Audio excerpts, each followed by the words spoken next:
Theo is a protector. He's sitting under my feet right now. He usually doesn't leave my side. Had to be just the unconditional love. It's so consistent. Like, you know, humans can kind of be inconsistent, but with dogs, it's so consistent. Max is a Bumblebee Python, which is a special morph. Ellie is mixed with 4 different morphs of Python. Steve is the reason why I got into animals. That was actually my favorite person in the world. I grew up watching his show. Like, his story is phenomenal to me. Like, when he died, like, it was the worst thing ever. What's up, everybody? This is Robert Convington here with the Portland Trail Blazers. To Covington with the throwdown! Welcome to Meet My Pets. The 4 brothers, like, initially started from the movie, so when I thought that I had 4 boys, because that's what they told me at the pet store, was that they were 4 boys. And so I was like, oh, okay. Like, I named the 4 brothers. Turns out, 2 of them boys, 2 of them girls. Because that now, it makes sense because they got along for so long. You got the baby girl. She is actually the smallest one. And this one was the albino one. So this is my boa. This is called a rainbow boa. You put your light on his scale and you see the rainbow on the bottom of his scales. Max is a Bumblebee Python, which is a special morph. Ellie is mixed with 4 different morphs of Python. So the colorways that they potentially come are super exotic. This is my very first one, Max. First one that actually ever bit me too. First time it ever happened, only time. So that's why I use the gloves to take him out first, so you just get comfortable and everything. And so this is the girl. Like I said, she's a special morph. She's mixed with 4 different pythons. And everybody always say, bro, you crazy. Yeah, that's cool with me. I could be crazy. I like them. That's all that matters. No, these are my reptile critters. And then I got a couple more that's coming in the next few weeks. I just gotta get a new tank for up there. I always thought that I could be a pro, but I just didn't imagine myself being an NBA player. It became a reality to me, I think, my junior year. But people have been talking about that for years. Like, man, you got the potential to go and do something, especially you got potential to be in the league. That year, I had a phenomenal year. And then going into my senior year, you know, I played at Adidas Nations with some of the top athletes in the country. And I went from being a local name to what people knew me nationwide. My welcome to the league moment was Houston versus Blazers. Game 6, Dame hit that shot. I'm on the bench. You see it on TV, but seeing it up close like that, like I'm really in the NBA, like I think that was my welcome to the NBA moment. I think my first time playing against Kevin Durant in Philly.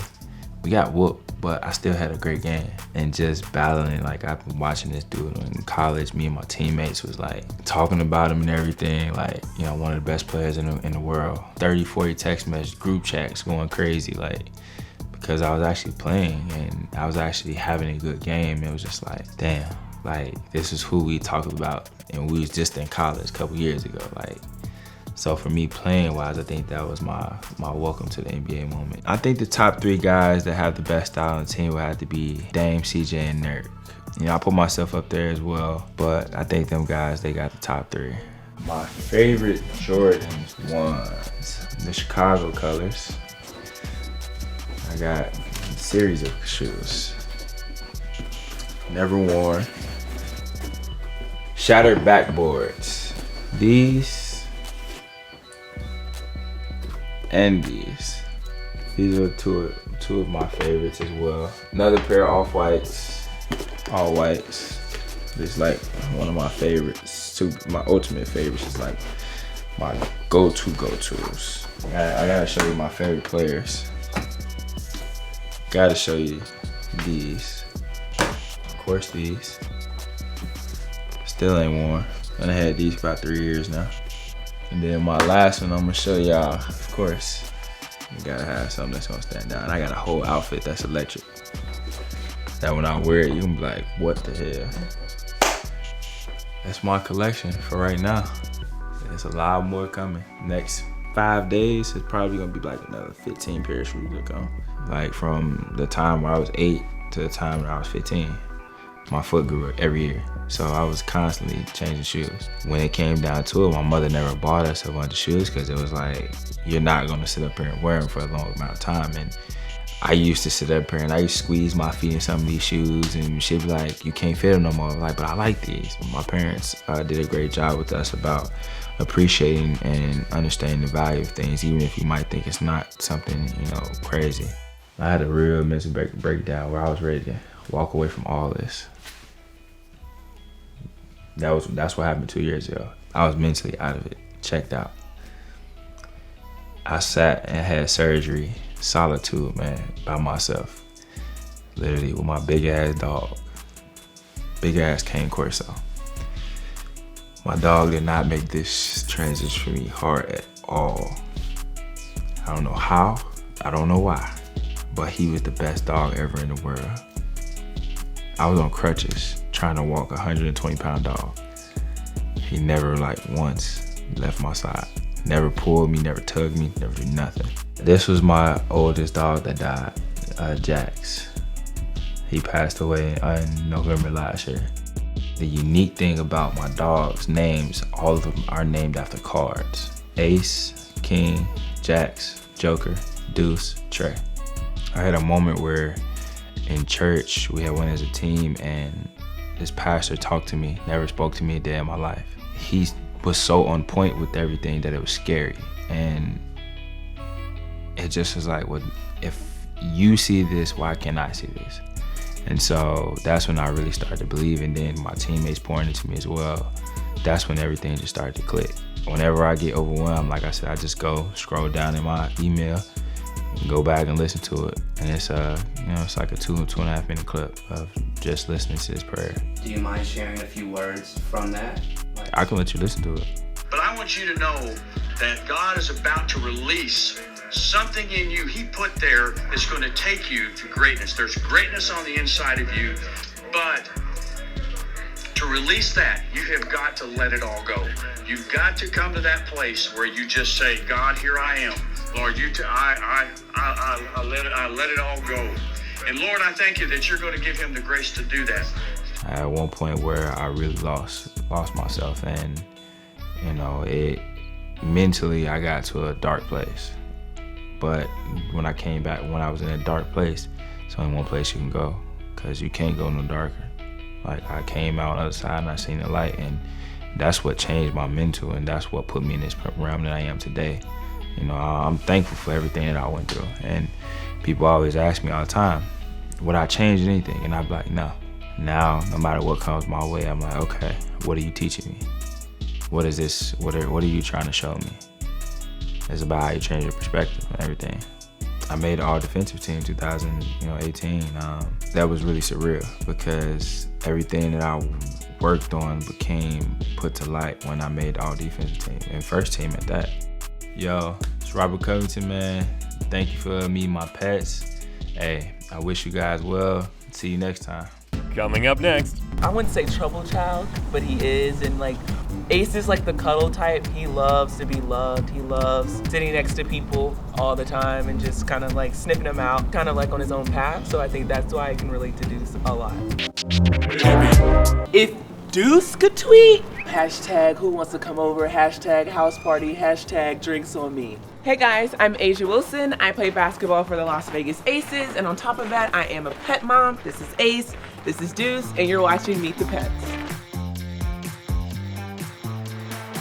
Who would have thought that me, I was terrified of little puppies in college, would have two now, not just one, two.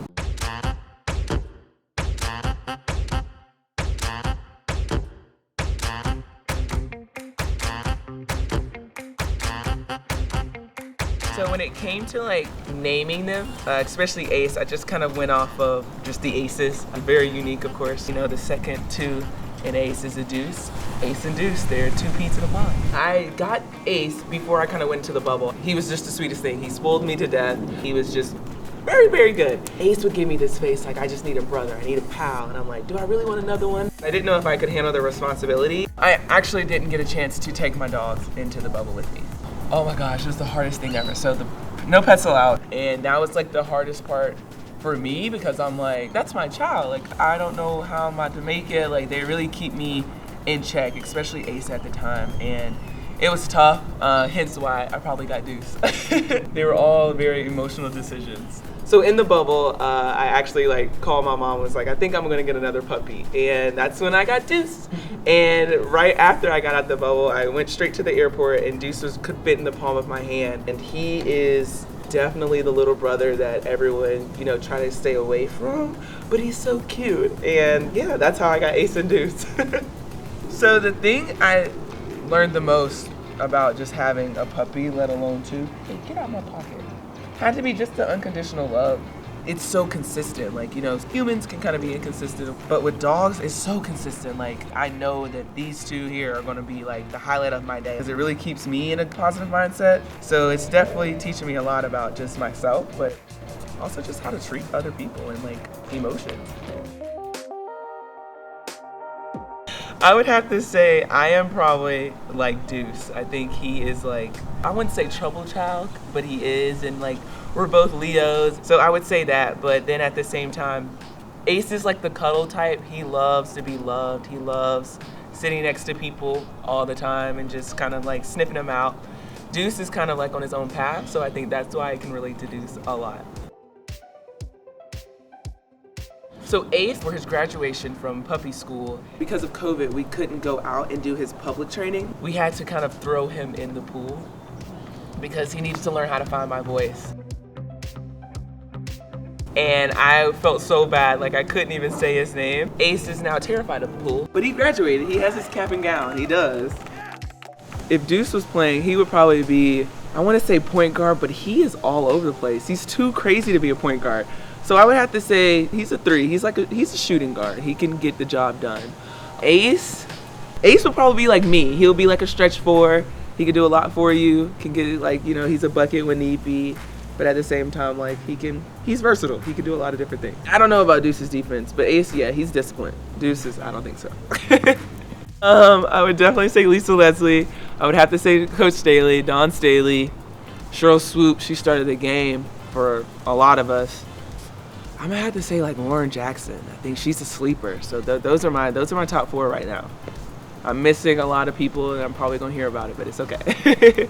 So when I was kind of growing up, I realized that I was diagnosed with dyslexia.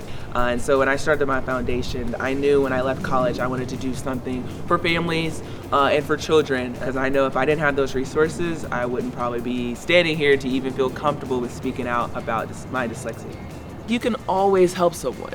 Like, no matter who you are, no matter where you may be in your life, like, just being positive or like trying to just help someone, just lending a helping hand, like, it's always there. Like, that never changes. And it's just a matter of, do you have the heart to do it or do you want to do it? And I think that's the biggest thing that I've learned.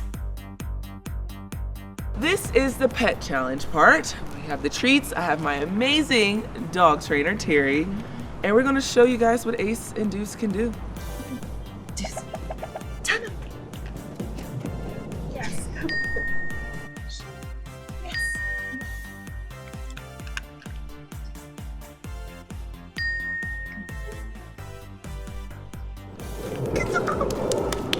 Is that good? Turn up. Yes, good boy. Shake. Yes. Hi. Yes. Over. Yes. I wouldn't say I spoil them a lot. I would say their grandparents do that. My parents definitely spoil them so much, hence why, who gets this shirt? My mom gets me this shirt. And she told me to wear it, so I wore it. But I would say yes, I spoil them. They rule my world. Every time I'm in a store or anywhere, I'm constantly like thinking like, oh, well, they want this. Oh, I need to get them clothes. Oh, I need to get them toys. They are constantly in costume. Christmas, Ace was Santa.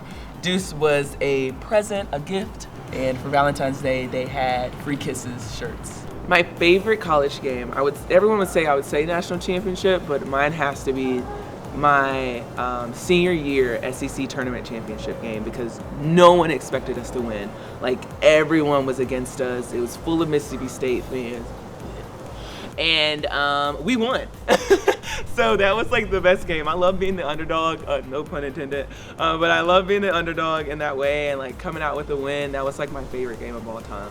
Getting a statue at South Carolina was crazy because like at first I thought it was a joke, didn't think it was real, and then I finally saw it and it was just like amazing just to see myself immortalized. I'm grateful for it. It's a lot of fun seeing people take selfies by it, and yeah, it's definitely big time. If Ace could tweet, I would definitely say he's like, oh, I have the best mom in the world. I'm so blessed to have her. Hashtag great mom. If Deuce could tweet, oh, I'm so glad mom's on the road with her game. Now I have time to myself. Hashtag who wants to come over. Hashtag house party. Hashtag drinks on me. That's Deuce. Well, that is a wrap. Make sure you follow these two cuties on Instagram at Ace and Deuce _. Thanks so much, and you're watching Meet the Pets. Coming up next. I got him when he was 6 weeks old. I was actually coming back from a season in China. So I just needed it. You know, I kind of needed that companion. And I've had him for 5 years now. It's lame, but he's actually my best friend. I FaceTime him a lot with my mom, and I'm just like, hi, baby! And he's up in the camera like... Hi, I'm Stefanie Dolson. I'm a professional basketball player. And this is Meet the Pets. Theo, can you sit? Can you give me paw? Paw? No, I said paw. Theo, I said paw. Give me your paw. Good boy. You know, I actually got him trained one time. It was like a woman who lives around here. She does like, I don't want to say personal training, but kind of. And she told me that he was one of the toughest little dogs she's ever trained. She said he was a Doberman in a poodle's body.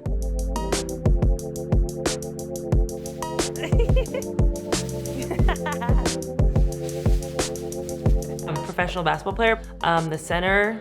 I'm 6'5". My dad coached me all through middle school, high school. I'd say around 8th grade, I got a few offers, I guess you could say, from colleges, so I knew basketball was gonna be just a better path for me. Theo, I got him when he was 6 weeks old. I was actually coming back from a season in China. So I just needed it. You know, I kind of needed that companion. And I've had him for 5 years now. It's lame, but he's actually my best friend. Like, I have the most fun when I'm with him. It's so pathetic. He travels everywhere with me. But my family also loves him, so he's become part of the family. And then we have 2 other dogs, 2 house dogs. Lucy, who's 10, and she's a black lab, and Obi. He is a pit lab mix, and he's about 1. COVID was hard for me. So quarantine hit, you know, everyone knows when you're home with your family, you do a lot of cooking, a lot of eating, not a lot of working out. So I did get a little out of shape. And then we went to the bubble season for the WNBA. I got injured, probably because I gained some weight. So it definitely affected me in a negative way, but thankfully after the bubble season, because I was injured, I lost 35 pounds. I got back in shape, and then I happened to have a really good season this past year. So it was amazing, incredible to bring a championship to Chicago. We had our ups and downs, but that's because we had injuries. I was gone for the Olympics, but we never doubted ourselves. So going into playoffs, like we knew we still had a chance, even being the 6th seed. It was a special moment, and I was honored to be a part of it. It's funny because I feel like each level I play at, it gets faster, and it gets more physical. Like UConn, I got, you know, playing in college, I was like, wow, this is insane compared to high school. It's so much faster, so much more physical. And then I go to the league and I'm like, wow, this is even faster. This is even more physical. I played in the Olympics in Tokyo and it was an incredible experience. It was so hard to win a gold. Like every team we played wanted to beat us. Every team we played their best game. We ended up losing to Tokyo in the pool play, but then we didn't see them in the bracket games, so we ended up winning, but winning a gold medal was also an amazing experience. He's been with me through the ups and downs. He's like my child, unfortunately. I treat him like a child. I call him Bubba. I don't know why, baby, obviously. Theo, because his full name's Theodore, obviously, but we all call him Theo, not Teddy. I always correct people. He looked like a little chipmunk when I got him, so I went with the chipmunks, you know, Alvin and the Chipmunks. And his original name was Leo, so we went with Theo. Theo is a protector. He's sitting under my feet right now. He usually doesn't leave my side no matter where I go. I'll walk to the bathroom or, you know, whatever, downstairs to grab some food, and he just follows me everywhere. As a professional basketball player, we're like always on the move. It's pretty lonely, like you're by yourself a lot. Yeah. So for me, once I got in the league, I knew I wanted a dog. He's just the best dog. I mean, he cuddles with me at night. Like when I say cuddles, I mean this man gets in there. Like I'll like turn over and he'll put his head like on my neck. I don't want to say he's obsessed with me, but he's obsessed with me. But I'm also obsessed with him. You can ask anyone, like they can't stand it. I heard someone say that people who treat their dogs like kids have mental issues. And I was like, whoa, I felt hurt by that. But I probably do, but it's fine. I'm his, you know, can't have any other dog. At first I wanted a gray poodle. I don't know why, I just found them fascinating. And then I wanted a Dalmatian, but they're really hard to train, they said. I knew I'd be in an apartment, and they said it was bad for apartments. A lot of health issues. So then I got back to the poodles. They don't shed, they're hypoallergenic. So it just, you know, fit. So yeah. Theo does not like the city because we have to live in apartments. And in the apartments, he's crazy. Like every corner we have to turn, he like sprints and he'll start to bark because he thinks a dog is in there. The elevator, he like waits at the door and he goes like this because he thinks a dog is gonna be there. I hate it. He just loves to run, like he's a runner. You know, poodles have a lot of energy, and I knew that when I first got him, that I was nervous about like getting out his energy. But I love going on walks with him and stuff, and going to dog parks with him, so, you know, I usually try to get it out. But he loves all this land to just run. You know, we grew up in this area, upstate New York, just very slow-moving, country living, which is why I love coming back here. The fact that I'm always in Chicago, it's so fast-paced, my life is non-stop moving and going. So for me, it's just nice to come home and relax, see friends, family, and just enjoy some peace and quiet.